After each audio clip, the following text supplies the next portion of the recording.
The machine many people now choose for cardio began as a prison device that forced exhausted inmates to climb for more than 6 hours a day, sometimes to death. Today, the treadmill is ordinary. It stands in gyms, homes, and training rooms as a piece of voluntary exercise equipment built around one simple idea: keep stepping. But if we trace that motion backwards, the story turns unexpectedly dark. Long before the treadmill became a symbol of fitness, its core mechanic belonged to punishment. The low point comes first here, not last. A machine associated with health began inside prisons, where movement was not chosen and endurance was enforced. That contrast is the entire story. The modern treadmill did not appear out of a culture of wellness. Its earliest recognized form in this dossier begins in Britain in 1818, when civil engineer Sir William Cubitt introduced the penal treadwheel. His stated aim was reform. The machine, according to the historical record, was meant to productively occupy prisoners and teach offenders habits of industry. That intention matters because the history is not simply a tale of a villain inventing cruelty for its own sake. But intention is only one part of the record. What matters next is what the machine was, what it demanded from the body, and what happened when a reforming tool entered the Victorian prison system. Before we get to its consequences, we need to understand the device itself. What exactly did prisoners have to do, hour after hour, step after step? The penal treadwheel was not a moving belt like the equipment people picture today.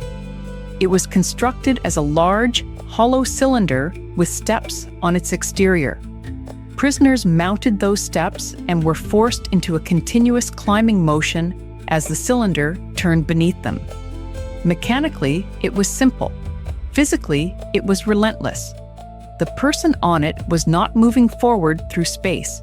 Instead, each upward step fed an endless cycle that gave no real arrival point. That is part of what made the experience so punishing.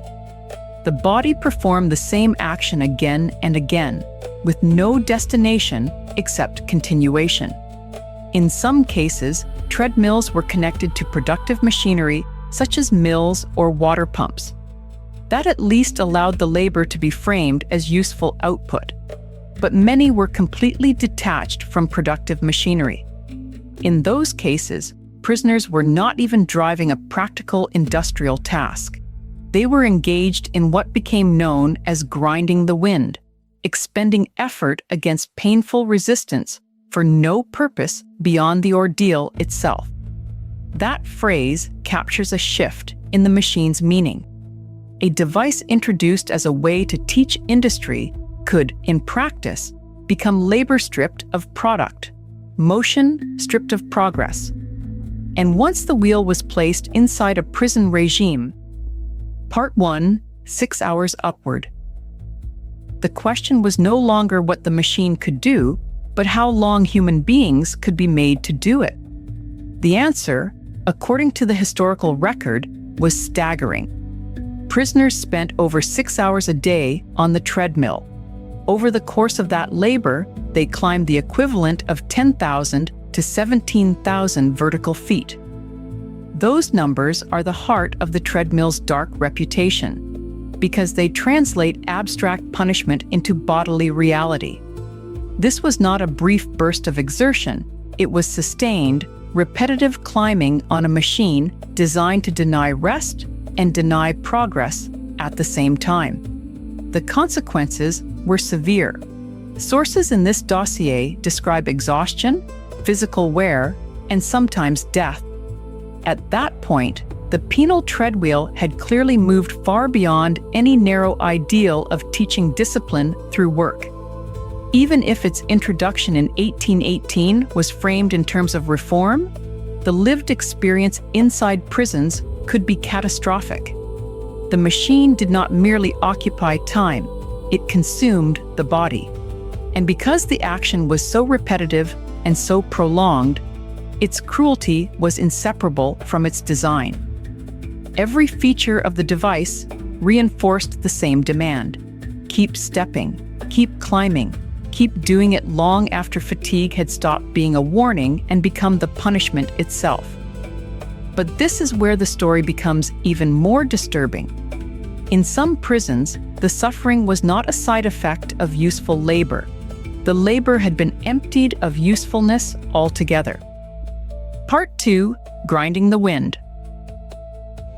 When a treadmill powered a mill or a pump, prison authorities could still claim that painful effort produced something outside the prisoner's own exhaustion. But many treadmills, as the record shows, were detached from any productive machinery. They existed only to create resistance. Prisoners climbed, strained, and wore themselves down, and nothing emerged from the process except fatigue. This practice was known as grinding the wind, and the phrase exposes the machine's transformation with unusual clarity.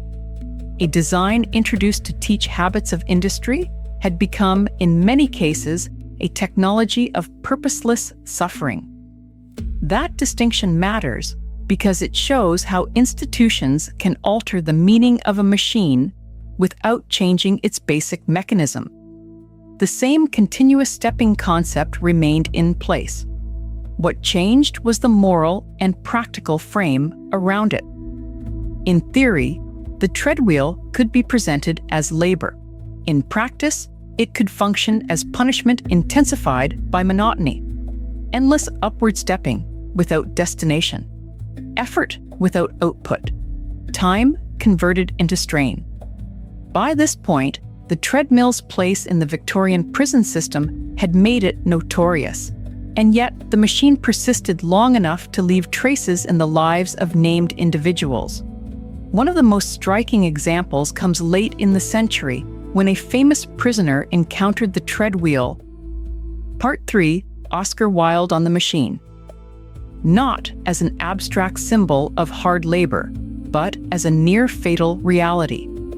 In 1895, playwright Oscar Wilde was serving a sentence of hard labor at Pentonville Prison.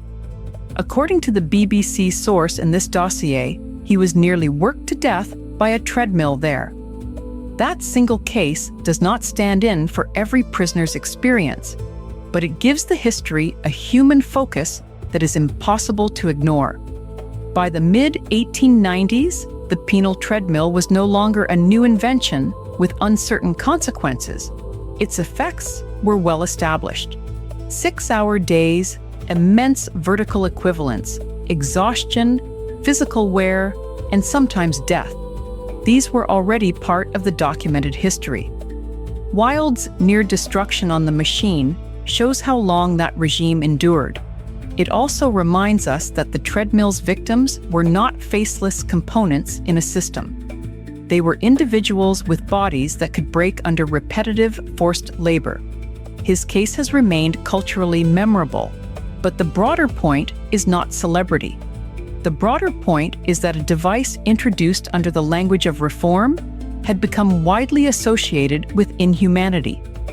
And when a machine repeatedly appears in accounts of bodily breakdown rather than improvement, the justification around it begins to collapse. By the end of the 19th century, pressure for a more modern penal system was building. The treadmill's future inside prisons was no longer secure. The next turning point would not come from a redesign of the machine. Part 4. The law turns against it. But from law. The British Parliament passed the Prisons Act of 1898, and that act paved the way for the abolishment of the penal treadmill and its inhumane labor regime. In this story, that is the decisive institutional turning point.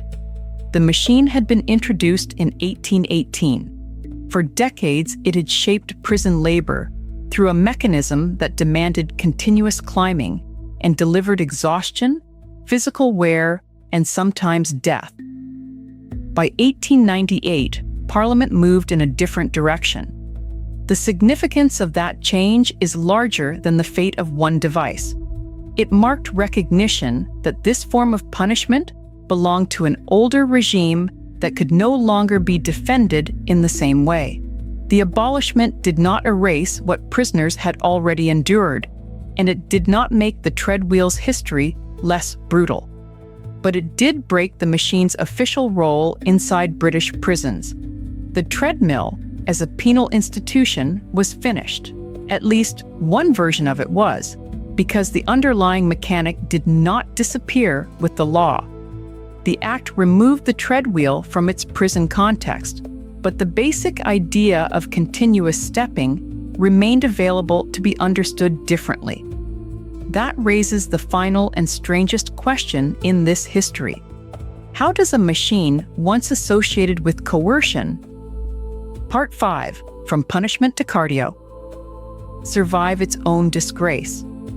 The answer is not that the past was forgotten, but that the core mechanical concept was decoupled from its punitive history.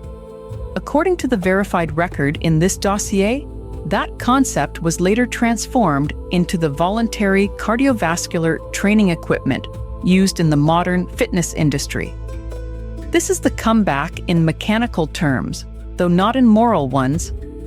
The same broad idea, continuous stepping in place, was carried forward, while the surrounding system changed completely. In prison, the treadmill was imposed. In fitness, it is chosen. In prison, the machine was bound to punishment, hard labor, and in some cases, grinding the wind. In fitness, it was commercialized as exercise. That transformation is what makes the treadmill's history so surprising. The modern machine did not descend from a story of leisure or sport. It emerged from a device designed to occupy prisoners, then weaponized within a penal regime so severe that Parliament eventually paved the way for its abolition. And yet the mechanism survived by shedding the purpose that had made it infamous. That does not redeem the penal treadwheel, and it does not flatten the suffering recorded around it. It simply shows how technology can outlive the institutions that first defined it. A machine can keep its motion while losing its meaning. Every treadmill in a gym carries that paradox quietly, an engine of voluntary health built on a mechanic once used to enforce pain. If this history of punishment, imprisonment, or physical suffering brought anything up for you, consider reaching out to a trusted local mental health professional or support service in your area.